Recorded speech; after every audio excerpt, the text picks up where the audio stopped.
நேற்று இந்த மாவட்டத்துக்கு வந்த உடனே இந்த மாவட்டத்தில் செய்யப்பட்டு வர திட்டங்கள் பற்றி அவருடைய பணிகளை பற்றி பட்டியலை கேட்டேன்.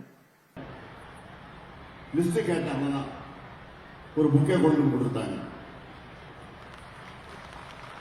லிஸ்ட் கேட்டா புக்கு வருது. போ ரொம்ப உன்னிப்பா ஒவ்வொரு திட்டத்தை பத்தியும் சொல்லி இருந்தாங்க.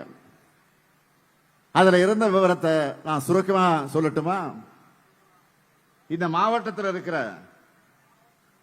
1722 பள்ளிகளில் படிக்கிற 80,859 குழந்தைகள் காலை உணவு திட்டத்தில் வயிறார சாப்பிட்டு நல்லா படிக்கிறாங்க. 21,463 மாணவிகள் புதுமை பெண்களா,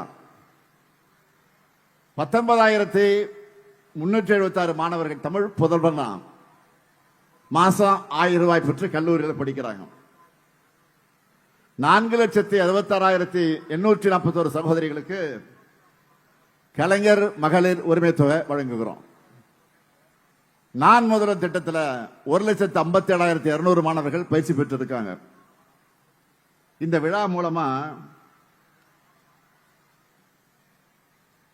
நகர்ப்புறம் மற்றும் நகர்ப்புறங்களை ஒட்டியிருக்கக்கூடிய பகுதிகளில் இருக்கிறவங்களுக்கு ஒரு முறை சிறப்பு வரன்முறைப்படுத்தும் திட்டத்தில் 1,802 வீட்டுமனை பட்டா உட்பட 23,240 இலவச வீட்டுமனை பட்டாக்கள் வழங்கியிருக்கிறோம்.